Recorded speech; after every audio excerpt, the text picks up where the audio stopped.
Thank you. It's a wonderful honor for me to be here. I'm delighted to have this time with so many people who I admire and respect. I know that there are people here who are very genuine and very dedicated and very committed to creating wholeness, to creating justice, to creating a reflection of God's love in ways that are tangible and measurable.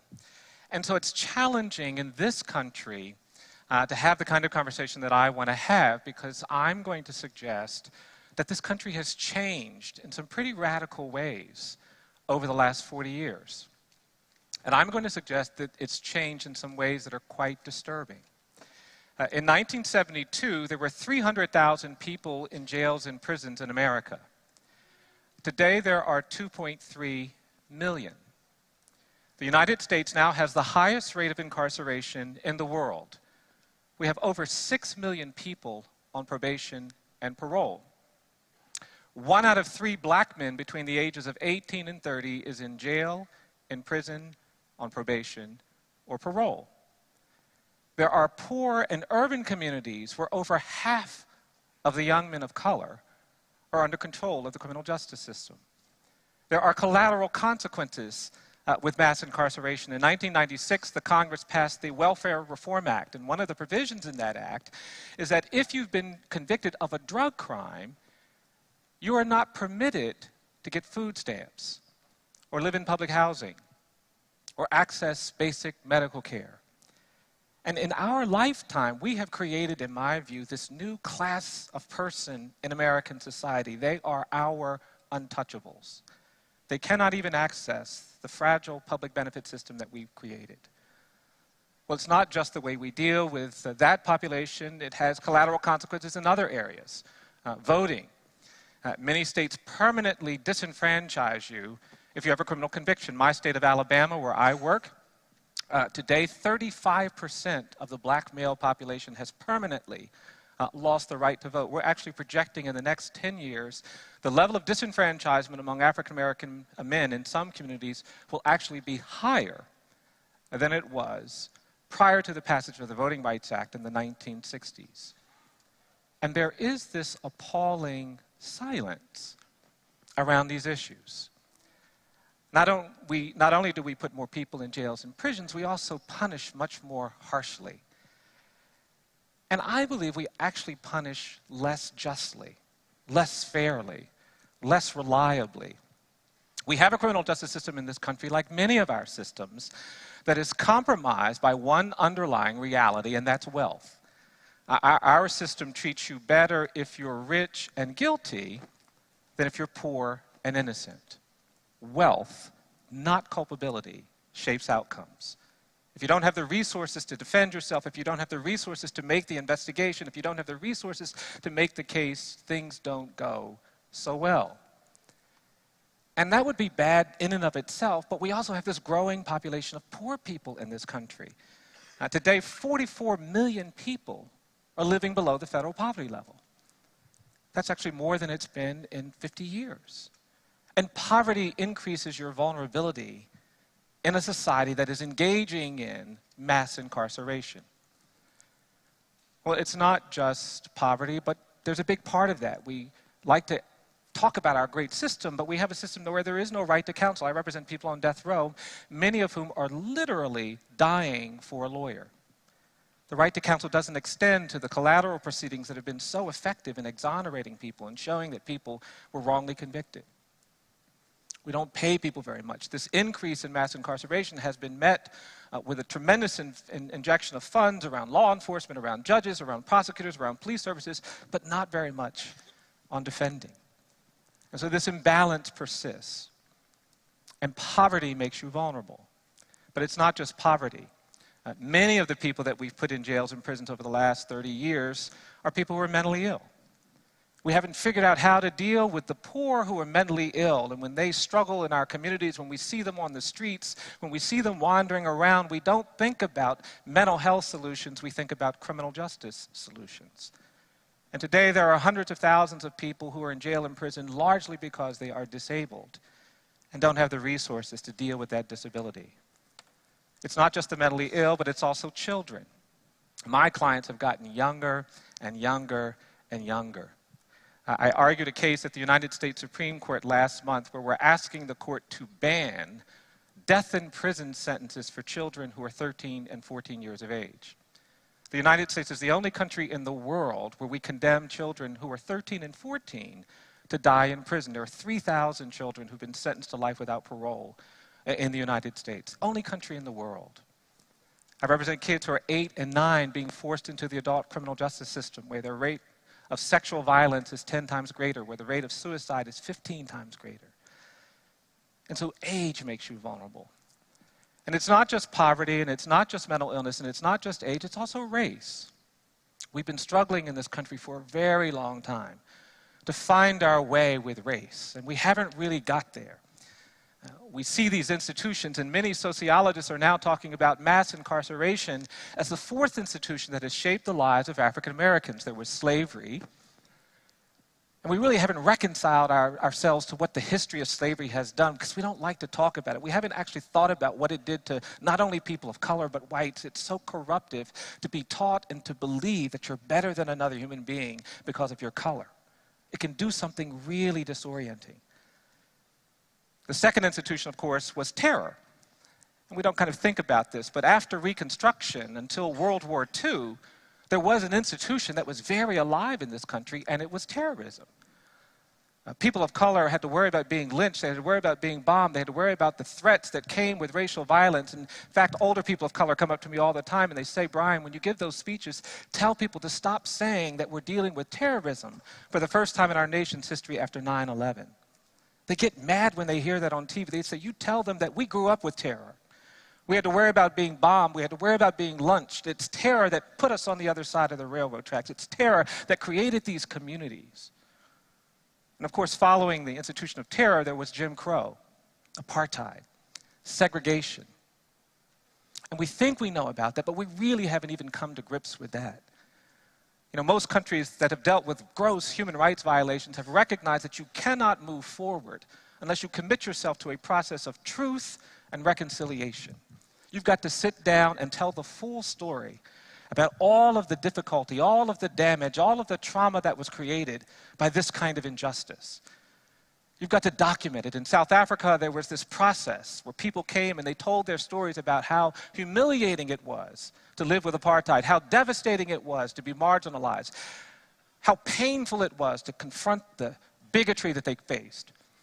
And only after that process can we start reconciling ourselves to a future. In Rwanda, there's been a recognition that we can't get past the genocide without a commitment to truth and reconciliation. But in this country, we just moved on. Didn't want to take time to tell the truth about Jim Crow. We didn't want to take time to talk about the scars. We didn't want to take time to talk about the tensions. And I believe this failure to commit ourselves to truth and reconciliation is what keeps too many of our churches segregated, too many of our lives segregated, and this tension in the air. And race makes you vulnerable in our criminal justice system. It's very easy to imagine how this new institution can take on these forms and features and there be indifference. Now, I represent people on death row. I see it quite a bit in the death penalty context. Death penalty in this country has been largely influenced by race. You're 11 times more likely to get the death penalty if the victim is white than if the victim is black. 22 times more likely if the defendant is black. And we've been making these arguments, but every time we go to the court, we're rejected, we're turned away. I was giving some lectures in Germany about race and the death penalty. It was fascinating after I finished this lecture to see a German scholar stand up. And this scholar began talking, and she said that, of course, in Germany, we can never have the death penalty again.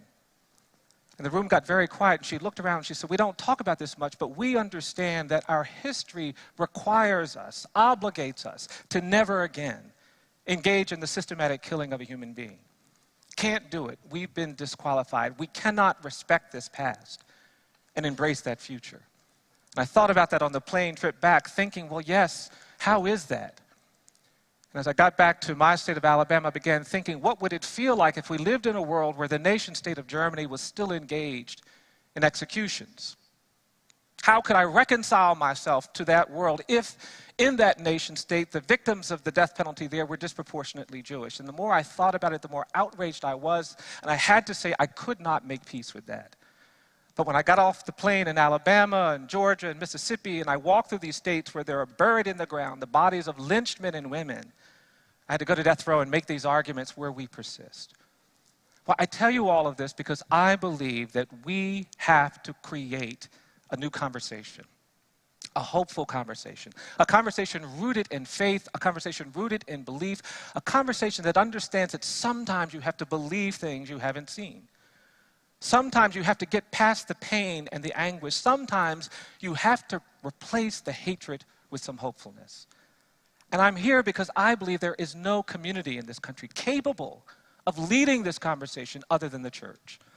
You know, I'm one of these people who grew up in the segregated South. I'll admit to you that I have burdens. I've been weighted. I've been kind of beat down by some of the things. I had to go to the segregated school when I was a little child. We drove past the public school, and I had to go to the colored school, and the colored school wasn't much bigger than this stage, and it left some scars, and I had to deal with a lot of racial taunting and a lot of racial animosity, and I remember when the lawyers came into our community and opened up the public school, and but for that witness, I wouldn't be here today.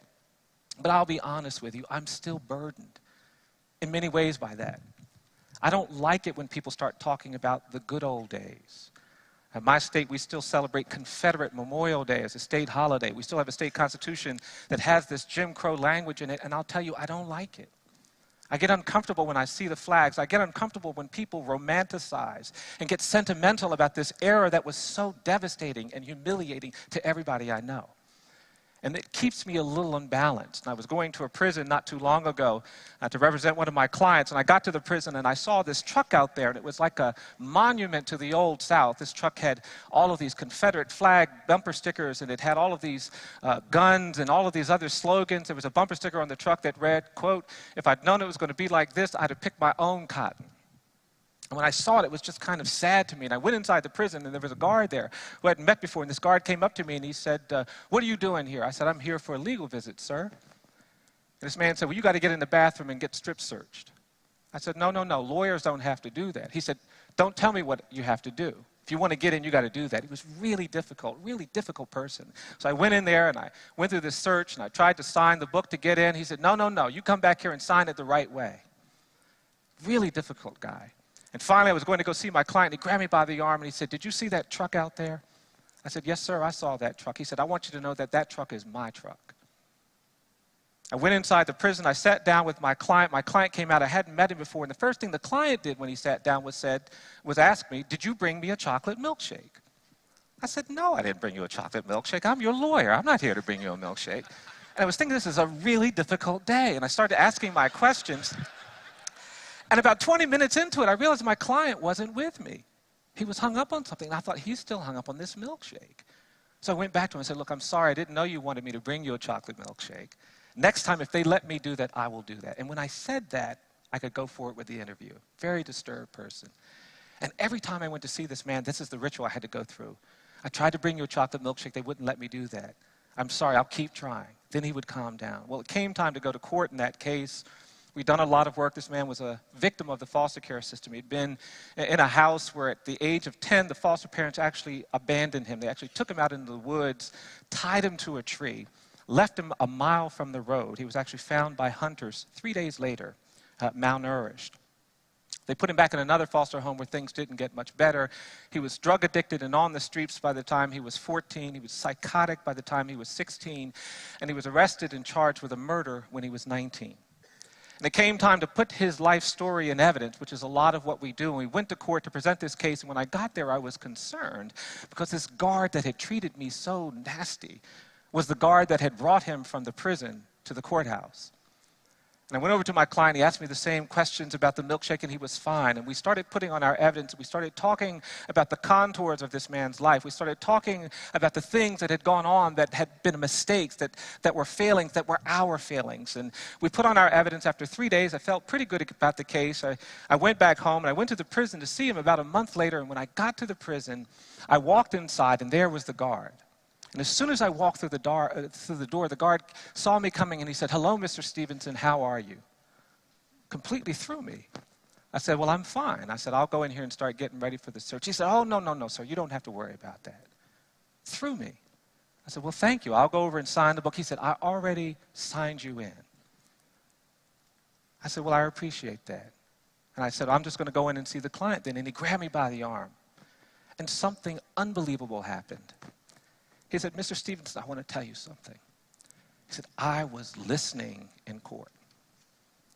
And I want you to know that I was in the foster care system too. And I didn't have it very good.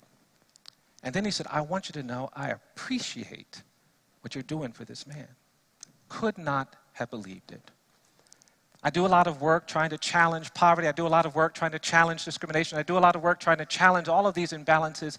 And sometimes it doesn't feel like any of that lessens the burden, but that lessened the burden. Because in that moment, there was something like reconciliation. In that moment, there was something like redemption. I said, thank you for sharing that. I can't tell you how much that means to me. And I was about to go in and see my client. He grabbed me by the arm and he said, oh, wait, I got to tell you something else. I said, what's that? He says, well, I did something when I brought your client back to the prison. I said, what did you do? He said, well, I took an exit and I took your client to a Wendy's and I got him a chocolate milkshake. Now, it sounds unbelievably silly, but I believe that something as simple as a chocolate milkshake can be a path to the message and mission of Christ. Can be the witness that transforms a society that's become hopeless about too many things. Our society has been flooded with the politics of fear and anger. And we need a church, we need believers, we need communities that understand that they must shield themselves from fear and anger. The message of Jesus is a message that says, don't be afraid. The message of Jesus is a message that says, don't give in to anger. When we allow ourselves to give in to fear and anger, we are perpetuating the problems that have created mass incarceration. And so what I'm asking you to consider is that you step closer to these broken communities. I will tell you that when you do it, there will be anguish. Anguish. I represent these clients. We had somebody executed just last year. And when you stand with people who are executed, it can be overwhelming. Even though I've done it a bunch of times, I never get used to it. And this man was facing execution, and I was really overwhelmed by all of it. And he would call me on the phone the night of the execution. We had tried very hard to get a stay. He didn't have a lawyer. He missed all of his deadlines. It was very frustrating to be trying to help him at this late stage. Every court was saying, too late, too late. And I was on the phone with this man a few minutes before the execution, and it was just having a hard time. I'll tell you a story. When I was a little boy, my grandmother used to take me to church, and I met a boy one day in church, and this boy wasn't somebody who we had met before. And I remember this really clearly. I was about 9 years old, and this little boy started talking, and he had a very severe speech impediment. And when I heard him talking like that, and I'd never met anybody like that, I started to do something that was ignorant. I laughed. And my grandmother gave me this look she had never given me before. And she pulled me over, and she said, don't you ever laugh at somebody because they can't get their words out right. Don't you ever do that, Brian. And then she said, now you go back over there and you tell that boy you're sorry, and then you hug that boy, and then you tell him you love him. I said, Mama, I can tell him I'm sorry, and maybe I can hug him, but I can't go over there. And she gave me that look again. And so I did. I went over to this little boy, and I said, look, I'm sorry. And I was 9. I gave him kind of a young person's junior high mini man hug. And then I said, and I love you. And I never will forget this child holding me back and saying, I love you too. And I think that's why this call was so difficult that night, because this man I was talking to also had a very severe speech impediment. And we were getting closer to the execution. He was trying to get his words out. You could tell the pressure and the attention. And all he was trying to say was, thank you for standing up for me. Thank you for fighting for me. I love y'all for what you've done. But it took him 20 minutes. And every time he tried to get the words out, I was just sitting there. And before I knew it, the tears were running down my face. And finally, when he finished, I hung up the phone. I thought, you know what? This is too hard. I can't do this. Don't want to do it anymore. I had to have one of those conversations that we have to have sometimes where you start asking yourself, well, why do you do this? You can't make peace with this. This is painful. And I started to have that conversation, and I realized that I had to get to the source of it. And as I sat there, I realized that I don't do this because I think it's important. And it is important. I don't do it because I think it needs to be done. And I started to ask myself, well, why do you do it? Don't do it because there's any money in it. There's no money. I don't do it because it's fun. It's not really fun. I don't do it because it's kind of gets you to kind of talk about things that matter to you. I don't do it because you work with great people. I don't do it because it has to be done. I realized in that moment that why I was crying about this man is because he seems so broken. Why I was so devastated. I just didn't understand in that moment why we feel this need to kill broken people. And as I began having this conversation with myself about why I do this, I couldn't come up with any good reason for why I'm doing this, why I should keep doing it. And then I realized it was almost as if God was talking to me, and I had to admit something to myself. I do this work because I'm broken too. I'm broken. And I realized it. And proximity to suffering will break you. Proximity to poverty and injustice will crack you. Proximity to bias and inequality will shatter you. And even though you might want to run from it, even though you might think it's dangerous, I'm going to call you to embrace it, to become part of this broken community. Because ultimately, that's what I think Jesus wants from us. You see, I learned in that moment that when we're broken, we realize things that we wouldn't otherwise realize. My clients have taught me some things that I didn't know before. My clients have taught me that each of us is more than the worst thing we've ever done. I believe if somebody tells a lie, they're not just a liar. I think if somebody takes something that doesn't belong to them, they're not just a thief. I think even if you kill somebody, you're not just a killer. And because of that, there's this basic human dignity that must be respected by law and by human beings who understand the power of grace. My work has also taught me that in this country, the opposite of poverty is not wealth. I don't believe that. I believe in too many places in this country, too many places around the world, the opposite of poverty is not wealth. The opposite of poverty is justice. And if we're really concerned about ending poverty, we've got to be more concerned about creating justice. And finally, as a broken person, what I realize is that if we as a community believe that every valley shall be exalted, if we believe that the mountains can be made low, if we believe that the rough places can be made straight and the crooked places can be made straight and the rough places can be made plain, then we have to believe that we can do better for our children than to throw them away at ages 13 and 14. We have to believe that we can do more than execute the broken people. We have to resist a society that tells us that the solution to our fears and our angers is to incarcerate everybody. And so my message is very simple. I want us to come closer. To get close enough to the broken, get close enough to the condemned, get close enough to those who are suffering that we are broken and that we can appreciate that if we're broken and we allow grace to fill those cracks, we'll realize that grace is greater than pride. If we allow mercy to fill those shattered spaces, we'll realize that mercy is stronger than condemnation. If we work with the communities of people that have been broken and ostracized, we'll realize that love is greater than hate. Jesus is very clear. He's told us this. He tells us that we won't be judged by the beauty of our cathedrals. We're not going to be judged by how many congregants we have in our churches. We're not going to be judged by even the power of our ministry and the power of our music. He tells us that none of that is going to be essential. He tells us we're going to be judged by how we treat the poor. He tells us that we're going to be judged by how often we go into the jails and prisons and stand with the condemned, how we feed the hungry. And because of that, I'm excited about what this represents. This represents. Reinhold Niebuhr, the great American theologian, said that only the church can deal with the most difficult and vexing problems. Because Christians of real faith understand and believe that when you are motivated by love, you can do some things. And so Niebuhr calls us to have love as our motivation and justice as our measure. What has the Lord required from us? That we love mercy, that we do justice, and that we walk humbly with him. Thank you very much.